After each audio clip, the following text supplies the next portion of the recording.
आसमान बहुत ऊंचा है, इतना ऊंचा कि इंसान की नज़र वहाँ तक नहीं पहुँचती, लेकिन उस ऊंचाई पर एक साया हमेशा मंडराता था, ना शेर ना बाज, बल्कि एक ऐसा पक्षी जिसे लोग देखकर डर जाते थे। लोग कहते थे, जहाँ गिद्ध मंडराए वहाँ मौत पास है। लेकिन सच्चाई ये है कि गिद्ध मौत का दूत नहीं था, वो तो मौत के बाद जीवन को बचाने वाला था। आज वही गिद्ध आसमान से गायब हो रहा है। हम आज गिद्ध के बारे में विस्तार से जानेंगे। इंग्लिश में वल्चर और हिंदी में गिद्ध क्यों। वल्चर शब्द लैटिन भाषा के वल्चर से आया है, जिसका मतलब होता है फाड़ कर खाने वाला, और गिद्ध शब्द संस्कृत के गृध्र से निकला है, जिसका अर्थ है तेज नज़र रखने वाला, ऊंचाई से सब कुछ देखने वाला। यानी नाम ही बताता है कि ये पक्षी बहुत दूर से किसी को भी देख सकता था। इसकी पहचान। गिद्ध दिखने में सुंदर नहीं होता, ना रंग बिरंगे पंख, ना मधुर आवाज़। इसकी पहचान है गंजा सिर, चौड़े पंख, तेज मुड़ी हुई चोंच और ऐसी नज़र जो कई किलोमीटर दूर से भी देख ले। इसी वजह से इंसान ने इसे गंदा, बेकार और अशुभ कह दिया। पहले ये कहाँ कहाँ पाए जाते थे। एक समय था जब Bharat, Nepal, Bangladesh, Pakistan, Sri Lanka, Africa, Europe, Asia, हर जगह गिद्ध थे। भारत में तो हाल ये था कि हर गांव, हर शहर के बाहर आसमान में गिद्ध का पाया जाना तो बिल्कुल आम बात थी। और अब ये कहा है, आज 90% से ज़्यादा गिद्ध खत्म हो चुके हैं। भारत में जो करोड़ों में थे, अब हज़ारों में भी मुश्किल से बचे हैं। कुछ गिद्ध अब सिर्फ चिड़ियाघरों, संरक्षित जंगलों और ब्रीडिंग सेंटर्स में सिमट गए हैं। ये कितनी उम्र तक जीते थे? गिद्ध 30 से लेकर 40 वर्ष तक जी सकते थे। कुछ तो 50 वर्ष तक भी जी सकते थे। यानी एक गिद्ध 3-4 पीढ़ियों का इतिहास देख सकता था। ये धरती पर कब से है? गिद्ध करीब 5 करोड़ सालों से धरती पर मौजूद है। डायनासोर के बाद भी ये थे, बर्फीले युग के बाद भी ये मौजूद थे, लेकिन इंसानों के साथ ये ज़्यादा समय तक ठहर ना सके। और वो क्यों, ये हम आपको आगे बताएंगे। अब जानते हैं इनका भोजन। गिद्ध मरा हुआ जानवर खाते थे, सड़ा गला मांस, जो किसी और जीव के लिए जहर था। लेकिन गिद्ध का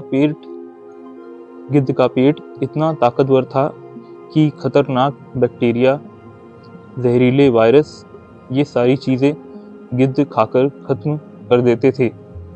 इसकी पसंद और नापसंद। पसंद, खुला आसमान, यानी पूरी आज़ादी से खुले आसमान में उड़ना। शांति, यानी भीड़ भाड़ और शोर शराबे जैसी जगह से दूर रहना। प्रकृति का संतुलन बनाए रखना। और नापसंद, जहरीली दवाइयाँ, इंसानी दखल और प्रदूषण। इसकी खासियत, एक गिद्ध एक दिन में 3 किलो सड़ा मांस साफ कर सकता था। बीमारियां फैलने से पहले खत्म कर देता था। इसे धरती का प्राकृतिक सफाई कर्मी यानी सेवक या डॉक्टर भी कह सकते थे। इसकी कमजोरी, बहुत धीरे बच्चे पैदा करना, और ये इंसानों पर ज़्यादा भरोसा नहीं करते थे। क्या ये पेड़, पर्वत और ज़मीन पर रह सकते थे? हाँ, पहाड़ों की चट्टानें, ऊंचे पेड़ और खुली ज़मीन, हर जगह ये रह सकते थे, क्योंकि इन्हें सिर्फ आज़ादी चाहिए थी। पर्यावरण के प्रति योगदान। अगर गिद्ध ना होते तो पड़ी हुई लाशें सड़ती, बीमारियां फैलती, कुत्तों और चूहों की संख्या बढ़ती, रेबीज जैसी बीमारियां फैलती। गिद्ध प्रकृति का डॉक्टर था। इंसानों और दूसरे जीवों के प्रति व्यवहार। गिद्ध कभी शिकार नहीं करता था, कभी इंसान पर हमला नहीं करता था। वो सिर्फ इंतजार करता था कि प्रकृति अपना काम कर ले, मतलब कोई जानवर प्राकृतिक रूप से मर जाए तो ये उसे खा लेता था। गिद्ध अपनी रक्षा कैसे करते थे? ये अपनी रक्षा करते थे ऊंचाई में रहकर, यानी उड़कर, झुंड में रहना, और तेज उड़ान से ये अपनी रक्षा करते थे। इनका परिवार। गिद्ध जिंदगी भर एक ही साथी के साथ रहते थे। एक अंडा और साल में बस एक बच्चा। पूरा परिवार मिलकर बच्चे की देखभाल करता था। ये हमें क्या सिखाते थे? ये हमें सिखाते थे हर सुंदर चीज उपयोगी नहीं होती है और हर बदसूरत चीज बेकार नहीं होती है। प्रकृति में हर किसी की जगह है और हर किसी का वजूद है। आज के वक्त में हालत। आज आसमान खाली है। गांव के बाहर वो गिद्ध का साया नहीं दिखता। हम इंसानों ने सफाई करने वाले गिद्ध को गंदा कहकर मार दिया। और वो कैसे, ये मैं आपको बताता हूँ। भारत में गिद्ध क्यों नहीं रहे? उसकी वजह है एक दवा, डिक्लोफेनाक। डिक्लोफेनाक दवा का क्या उपयोग है? डिक्लोफेनाक एक दर्द और सूजन कम करने वाली दवा है। इसका उपयोग होता है जोड़ों के दर्द में, मांसपेशियों के दर्द में, पीठ दर्द में, दांत के दर्द में, ऑपरेशन या चोट के बाद का दर्द, और सूजन और बुखार में। इंसानों में यह टैबलेट, जेल, इंजेक्शन के रूप में दी जाती थी। क्या आज भी डिक्लोफेनाक का उपयोग होता है? हाँ, लेकिन सिर्फ इंसानों के लिए। भारत में मानव उपयोग के लिए डिक्लोफेनाक आज भी इस्तेमाल होती है। डॉक्टर की सलाह से सीमित मात्रा में दी जाती है, लेकिन जानवरों के लिए इनका उपयोग अब नहीं होता। 2006 से भारत में पशुओं के लिए डिक्लोफेनाक बैन है। कारण यही दवा गिद्धों की मौत की सबसे बड़ी वजह बनी। जो डिक्लोफेनाक पशुओं को दी गई वही जहर बनकर गिद्ध के शरीर में चली गई और एक एक करके पूरी प्रजाति मरती गई। 1990 से लेकर 2005 के बीच 99% से ज़्यादा गिद्ध मर गए। धीमी प्रजनन दर, मतलब गिद्ध साल में सिर्फ एक अंडा देता है। संख्या तेजी से बढ़ नहीं पाई।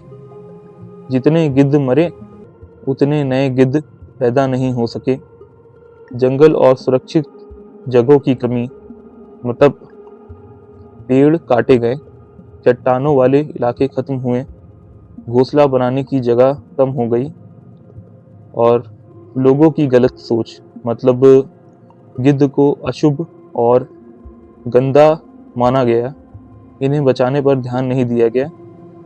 नतीजा ये हुआ कि भारत में जहाँ करोड़ों गिद्ध थे, आज वहाँ हजारों भी मुश्किल से बचे हैं। कई जगहों से ये पूरी तरह गायब हो चुके हैं। अच्छी बात यह है कि डिक्लोफेनाक अब पशुओं के लिए बैन है। सरकार और एनजीओज ब्रीडिंग सेंटर्स चला रहे हैं। कुछ इलाकों में गिद्ध धीरे धीरे लौट रहे हैं। हम इंसानों की ये गलती थी कि हमने बिना सोचे समझे दवा बनाई। हमारे अंदर लालच था। प्रकृति की चेतावनी को हमने नज़रअंदाज किया। रामायण में आदरणीय जटायु गिद्ध ने हमें क्या सिखाया? जटायु एक गिद्ध जिसने अपने बूढ़े पंखों से रावण जैसे राक्षस से माता सीता को बचाने की कोशिश की। वो जानता था कि हार जाएगा, फिर भी लड़ा। जटायु गिद्ध ने हमें सिखाया कि कर्तव्य उम्र नहीं देखता। मतलब चाहे हम कितने भी कमज़ोर हों या बूढ़े हों, जब तक हमारे शरीर में प्राण है, हमें दूसरों की निस्वार्थ भाव से सेवा करते रहना चाहिए। गिद्ध बदसूरत था, लेकिन उसका काम बहुत सुंदर था। हमने उसे समझा ही नहीं और खो दिया। काश हम ये गलती किसी और जीव के साथ दोबारा ना करें। धन्यवाद।